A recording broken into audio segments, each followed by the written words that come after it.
Bonjour et bienvenue, ravi de vous retrouver dans votre émission L'Instant Matin. Nous sommes ensemble pendant 30 minutes et aujourd'hui nous allons parler de nutrition. Chaque jour, sur les réseaux sociaux, dans les magazines et même dans nos discussions, alors nous trouvons toutes sortes de promesses de régimes où nous allons trouver le régime adéquat ou alors l'aliment miracle. Et aujourd'hui, nous allons essayer de mettre un petit peu d'ordre dans toutes ces informations et j'ai le plaisir de recevoir Nessima Idi Naren. Bonjour. Bonjour Marianne, merci pour l'invitation. Bonjour à tous les téléspectateurs de Canal Algérie et spécialement votre émission. Merci beaucoup, merci d'être là. Donc, est-ce que vous pouvez vous présenter succinctement?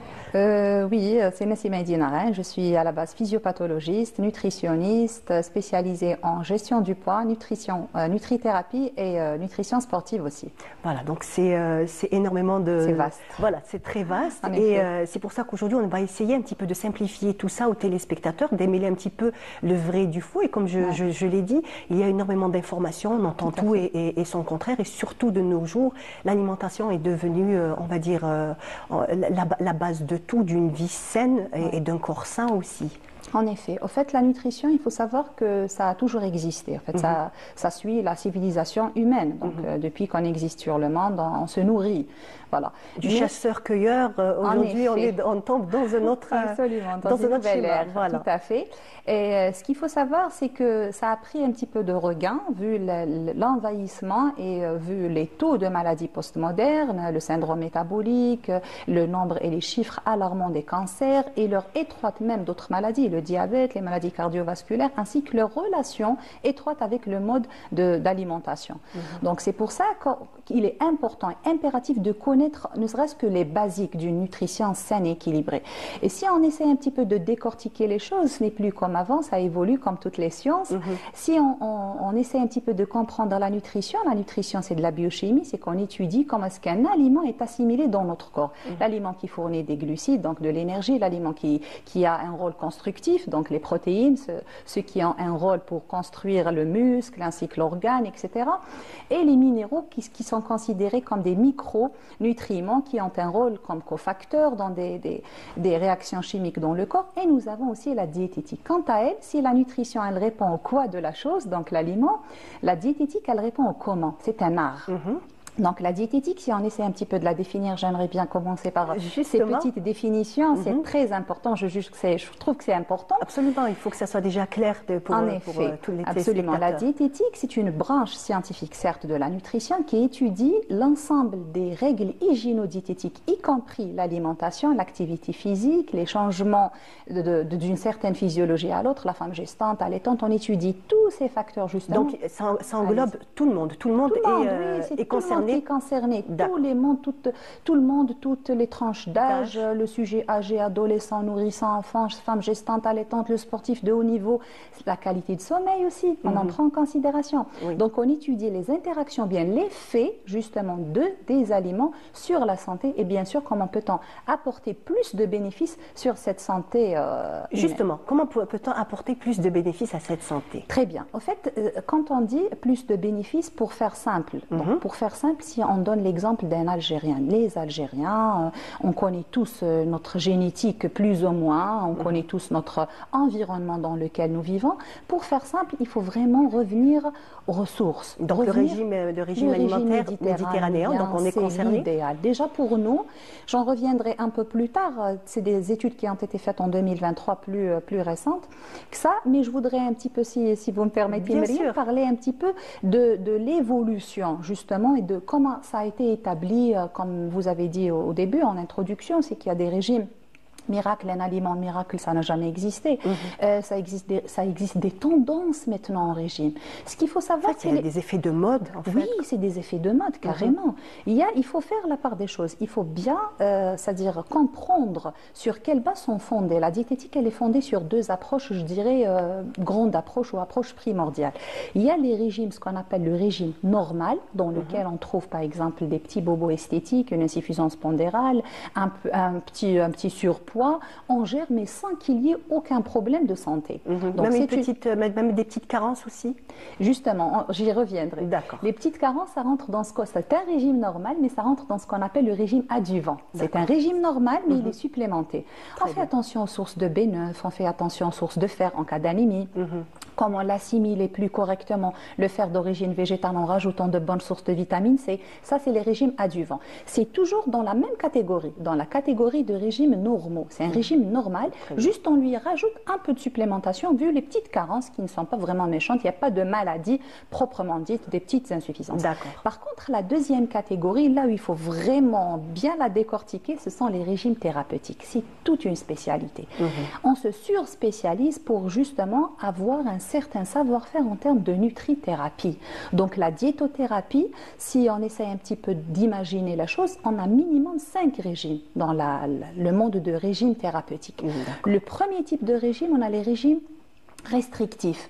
Je vous donne l'exemple de l'hypertension artérielle. Justement, qui fait partie de cette catégorie de Je vais vous donner des exemples au fur et à mesure. Comme ça, le téléspectateur, est-ce qu'il est concerné par le premier ou par la deuxième? Tout à fait. Quand on parle de régime restrictif, par exemple, généralement, on trouve les régimes hyposodés. C'est destiné pour les hypertendus.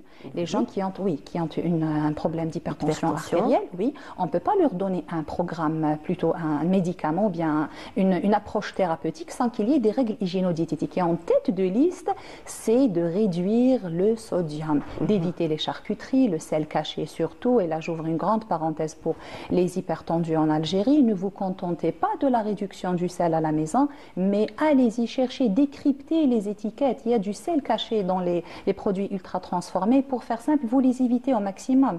Évitez-les. Donc, le deuxième type, on trouve aussi dans cette catégorie les régimes aussi hypolipidiques pour les gens qui ont des dyslipidémies, les régimes aussi hypoglucidiques pour les diabétiques. Ça, on est dans les régimes thérapeutiques qui sont classés comme régimes restrictifs. Deuxième type, c'est la seule condition où on peut tolérer une restriction. C'est pour ça, vous m'avez tendu une perche au début en disant que c'est à la mode. Effet tendance, c'est vrai. On trouve que des filles adeptes ou bien essayent de trouver des solutions miracles ou bien des solutions à leur obésité en adoptant des régimes restrictifs très difficiles, c'est pas possible de tenir. Déjà très dur à appliquer, à suivre, et puis ça va engendrer des séquelles, il va y avoir des répercussions sur la santé en termes de carence et tout. Donc le premier type, la restriction seule quand il y a une pathologie à côté, le cas des régimes qu'on vient de citer. Deuxième type de régime, c'est les thérapeutiques. C'est les régimes thérapeutiques d'éviction. Là, on est face à une intolérance ou une allergie alimentaire. D'accord. J'en cite l'exemple des maladies, des APLV, les allergies de protéines de lait de vache. Chez le nourrisson, ça existe en Algérie. Oui.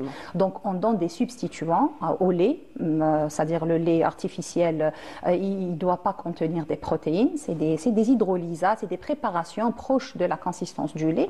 Ou bien si la maman allait, c'est l'idéal d'ailleurs. C'est l'idéal. Si la maman allait, elle-même doit suivre un régime sans protéines de lait de vache. D'accord. Donc, effectivement. Troisième type, on passe au régime de confort. Les régimes de confort, généralement, ils sont liés avec les troubles gastro-intestinaux.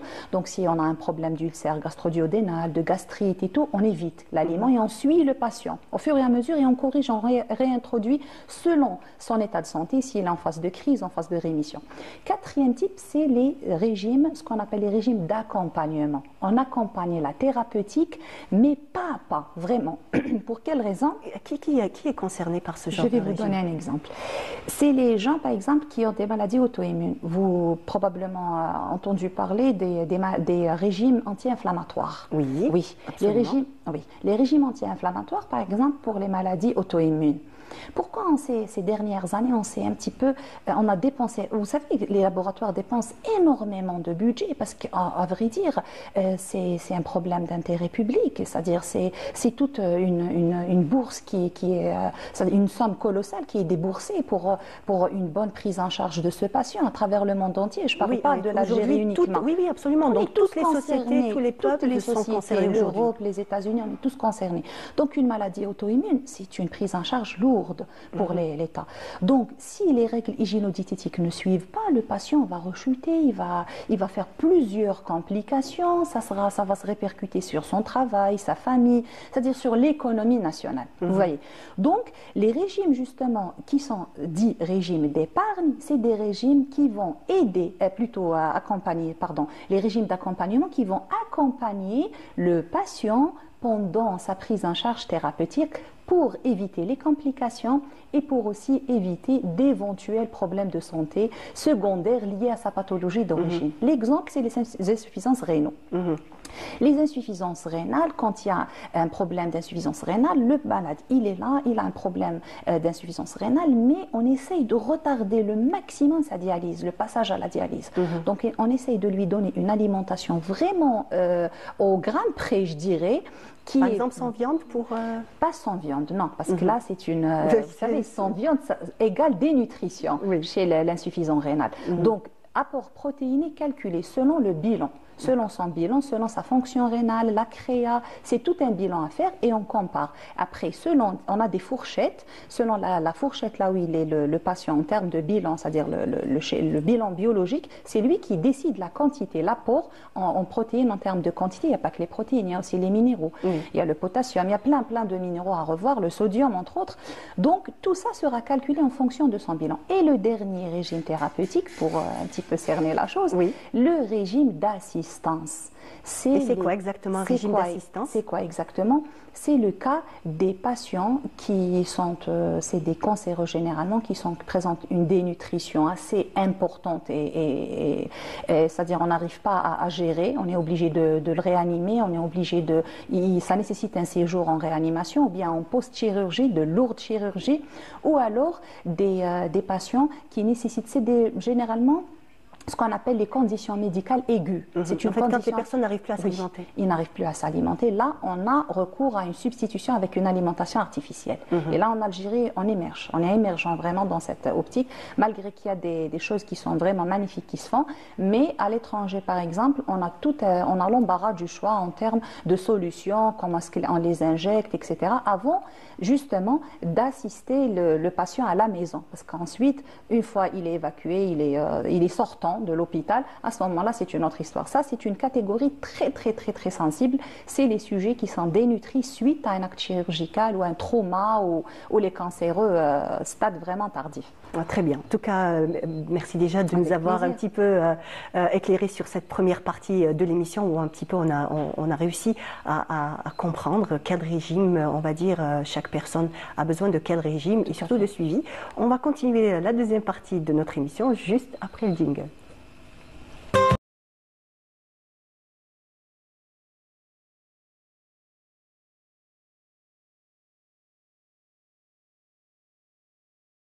Essayer de rentrer un peu plus en profondeur et surtout essayer de donner le maximum d'informations au grand public, par exemple sur les derniers régimes à la mode. On les a tous, on entend tous parler donc du jeûne par exemple intermittent. Qu'est-ce qu'on pourrait dire sur ce jeûne intermittent? On entend beaucoup le régime intermittent sur les réseaux sociaux, tout le monde le vante.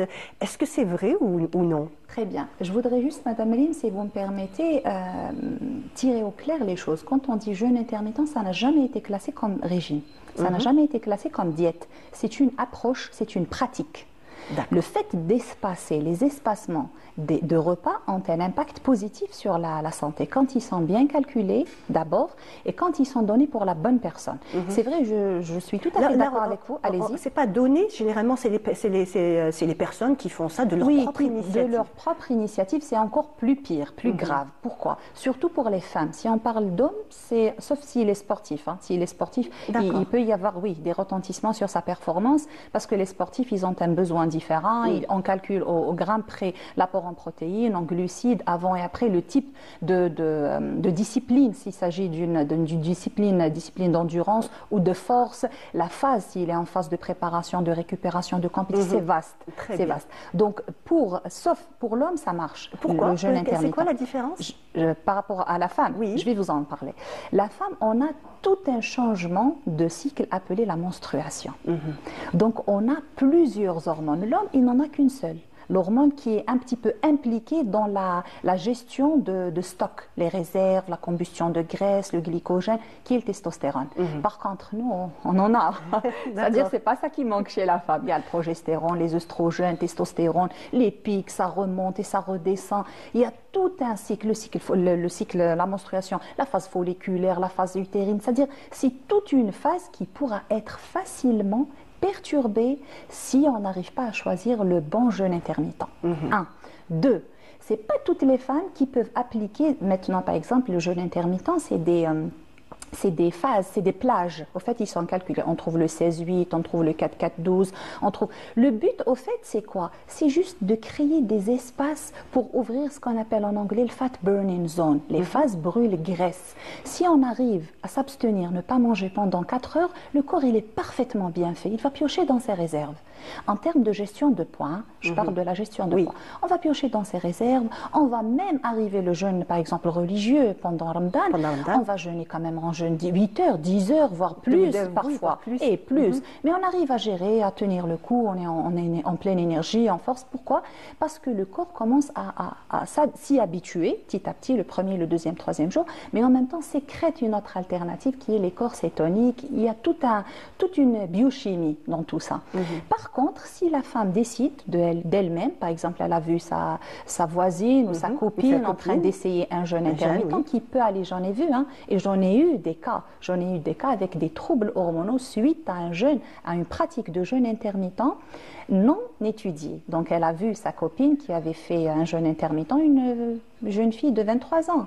Si je ne me trompe pas, elle est venue consulter à cause d'un problème, d'un trouble hormonal, un défi pondéral, des ovaires polykystiques. Qu'est-ce qu'elle a fait, la pauvre? Elle s'est dit, je vais faire un jeûne intermittent comme l'a fait ma copine. Et elle s'est retrouvée 18 heures de jeûne avec des troubles pires que ces troubles précédents. Donc là, on se dit que le jeûne intermittent, c'est une pratique, c'est pas une diète. Ça ne va rien changer si on n'arrive pas à manger correctement, sainement et d'une façon équilibrée selon nos besoins, notre activité physique, notre phase, je dirais, dans la vie. Un sujet jeune ne mange pas comme un vieux, n'a pas les mêmes besoins. Un sujet hyperactif, c'est-à-dire qui a beaucoup d'activité physique, c'est pas comme le cas d'un sujet sédentaire, etc. Et par rapport à la femme et l'homme. Donc ça, j'espère que j'avais répondu à votre question en termes de jeûne intermittent, c'est très important. Ensuite, les diètes. C'est vrai qu'on est tenté parfois, on trouve tellement de témoignages. En fait, c'est les témoignages qui laissent hausser les femmes. C'est ça, en fait, c'est ça les pièges. En fait, c'est là où on tombe dans de pièges facilement. En plus, il y a aussi, excusez-moi pour l'expression, si je peux me permettre, les publicités, je dirais mensongères. Excusez-moi, c'est du marketing. Après tout, le régime miracle, il n'y a pas de régime miracle, l'aliment miracle, la tisane miracle, il n'y a pas de tisane miracle, ni de régime miracle, ni d'aliment miracle. À propos de notre régime, on va essayer d'éclaircir aussi le régime protéiné. Il y a énormément de personnes qui le font. En effet, les régimes hyperprotéinés. Vous savez, Madame Mariam, les protéines, c'est une molécule, c'est une magnifique molécule que la nature nous a offerte. Mais en même temps, il faut savoir comment l'utiliser. Quand on parle de régime protéiné, c'est un passage obligatoire. Si je trace avec à mon malade un objectif à court ou à long terme pour la gestion du poids, je dois passer obligatoirement par un régime hyperprotéiné. Pourquoi? Pour déjà préserver la masse musculaire, c'est-à-dire pour éviter les fentes. Et vous imaginez, si l'apport en protéines n'est pas bien calculé, le patient peut ne pas pouvoir marcher. Si je lui demande une simple activité, la marche, de 45 à 1 heure, il me dit, je n'arrive pas. Ouais, allège, parce qu'il arrive, il commence déjà à piocher dans sa réserve, il commence à utiliser ses protéines qui se trouvent au niveau de la jambe, il n'arrive pas à marcher, il est fatigué. C'est un petit exemple. Donc la protéine, je suis tout à fait d'accord avec vous. Il faut qu'il y ait un bon apport en protéines. Mais calculé. Est-ce qu'il y a un certain âge où on doit un petit peu augmenter notre apport en protéines? Augmenter chez le sportif. Généralement, il y a une règle. Donc, on calcule le besoin en protéines entre 0,8 g à 1,2 g par kilo par jour. C'est-à-dire, on se pèse, chacun a sa balance chez lui, ou bien peut se faire peser dans une officine. Donc, il va avoir son poids. Il peut calculer selon son activité physique. On fait des exceptions, par contre, pour les athlètes. En termes de protéines, on peut en faire. Mais généralement, 1 g par kilo, 1 g par kilo de poids par jour, c'est suffisant. Et là, on va faire une règle de 3 pour avoir la quantité de protéines. Et on peut l'avoir et on varie. Surtout, on varie. Allez, on va vous poser une question. Quelle est la meilleure protéine? Alors, est-ce que c'est les viandes blanches, les viandes rouges? Vous savez, la meilleure protéine, je vais vous dire, c'est les poissons pour moi, les petits poissons. Oui, les petits poissons, pour moi, sardines. c'est les recherches qui le disent, c'est les recherches, c'est-à-dire les scientifiques qui ont passé toute leur vie, nous on est toujours en recherche, qui ont passé toute leur vie, qui ont consacré toute leur vie à faire des comparaisons, c'est les poissons de petite taille, je dirais même la sardine, en premier lieu, oui. Après, il va y avoir bien sûr la diversification, les œufs, si on parle de pouvoir d'achat aussi, c'est contraignant en Algérie quand on dit protéines et tout, donc les œufs restent quand même une très très bonne source de protéines. Ensuite, il va y avoir les viandes, que ce soit la viande rouge, la viande blanche. Revenir aussi sur la diversification des viandes, pourquoi pas. La viande, par exemple, caprine, la viande, il y en a plusieurs viandes. Oui, c'est vrai qu'autrefois, on mangeait en Algérie, qui ne sont plus consommées. Il y avait un certain temps aussi, on mangeait les chevreaux voilà, aussi. Donc c'est vrai que c'est une viande maigre. Oui, une très bonne viande, surtout pour les gens c'est-à-dire qui font face à des besoins spécifiques, type anémie à répétition, les malades. Qu'est-ce qu'on peut dire sur le lapin? Oui, le lapin aussi, ça reste une très bonne source de protéines. En fait, c'est pour ça que je vous ai... Les œufs, les œufs, je vous ai dit que c'est le... Parce que c'est plus simple, parce que des fois, on est un petit peu... il faut dire, on est à une heure où tout va très vite, on a envie de cuisiner plus rapidement et tout. Si par exemple, on est un peu pressé, est-ce que par exemple, manger 2 œufs par jour, ça peut couvrir un petit peu les besoins? Ça ne couvre pas, mais ça contribue dans la couverture de besoins journaliers. Ça contribue. Parce que 2 œufs, je vous ai dit, il faut calculer l'apport, le besoin, pardon, et selon votre poids, selon votre activité physique, en fait, c'est personnalisé. C'est à la carte. Le régime avec le blanc d'œuf, qu'est-ce que ça dit? En fait, le blanc d'œuf, le jaune d'œuf, il a été le pauvre discriminé pendant très longtemps dans les dyslipidémies, les problèmes de cholestérol, mais finalement, ça n'a rien à voir. Ça n'a rien à voir. Le blanc d'œuf... Et même le beurre aussi. Pendant très longtemps, ça a été l'aliment à bannir, et il y a quelques années où ça a été prouvé que non. Le beurre, quand c'est un beurre naturel, c'est un beurre animal, bien sûr. On peut aller même au ghee, le beurre clarifié, le dhen qu'on a l'habitude d'utiliser avec une petite modération. Aussi? Non, c'est pas semaine d'origine végétale. Non, pas semaine d'origine. Non, autrefois c'était d'origine animale. Exact. Ça, c'est une très très bonne source de bonne graisse, mais avec modération. Le beurre, ça a toujours été malheureusement à bannir, mais entre guillemets, si on essaie un petit peu d'analyser les choses, c'était avec l'arrivée des margarines. Donc les margarines, c'est très nocif. Les margarines, c'est pas comestible du tout. Donc c'est la source de gras à éviter, à ne pas acheter carrément, les margarines. Très bien, on va revenir dans quelques instants, juste après le jingle, pour avoir les meilleurs conseils.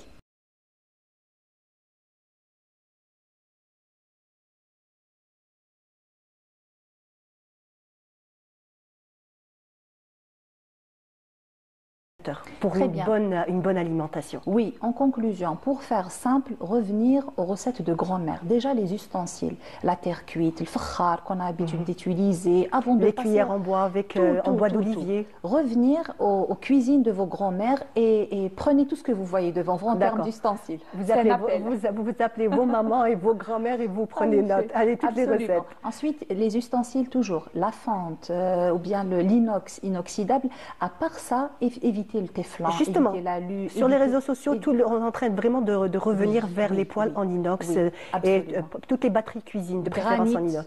Granit, c'est-à-dire aussi ça reste quand même assez healthy. Donc premièrement, parce que les techniques de cuisson, ça joue. Revenir aux recettes de grand-mère en termes de façon, comment façonner la chose, l'étouffer, tagine, fini les gratins, arrêtez de manger tout ce qui est fast-food, la friture, c'est pas tout ce qui est frit et bon. Les frites. Il y a des gens qui ne mangent pas sans frites. Mais actuellement, on est en train de préparer des gratins à base, même d'autres légumes, on les passe c'est-à-dire en frites. Il faut pas frire tout. Il faut enlever l'idée tout ce qui est frit est bon. Donc revenir à l'étouffer, au four, les techniques de cuisson de grand-mère, et en même temps revenir aux sources, revenir aux sources, se ressourcer de notre alimentation. L'huile d'olive comme source de bonne matière grasse, le beurre clarifié, comme vous l'avez dit tout à l'heure, avec modération. préparation. Par exemple, les couscous avec, Oui, avec plusieurs céréales. Avec les céréales, absolument. Couscous déjà fait avec du blé complet. Le blé complet avec de l'orge. C'est un pays qui regorge de plusieurs céréales. Il faut juste miser sur les céréales complètes. Avec le germe et avec l'enveloppe, vous aurez plein de vitamines, de minéraux, avec une bonne gestion de glycémie et en même temps prioriser les protéines qui sont en quelque sorte faciles à digérer, voire les poissons, les œufs, avant de penser aux charcuteries. Très bien. Merci, merci beaucoup. Donc le dernier conseil, c'est de revenir à nos anciennes recettes de grand-mère à l'alimentation des anciens. Voilà, tout à fait. Très bien. Mais en tout cas, merci beaucoup, c'était passionnant. Merci d'avoir éclairé un petit peu, on va dire, ce sujet qui est passionnant. Merci encore. On arrive à la fin de notre émission. C'était un plaisir de vous accompagner. Je vous dis merci de nous avoir suivis et restez sur les programmes de Canal Algérie.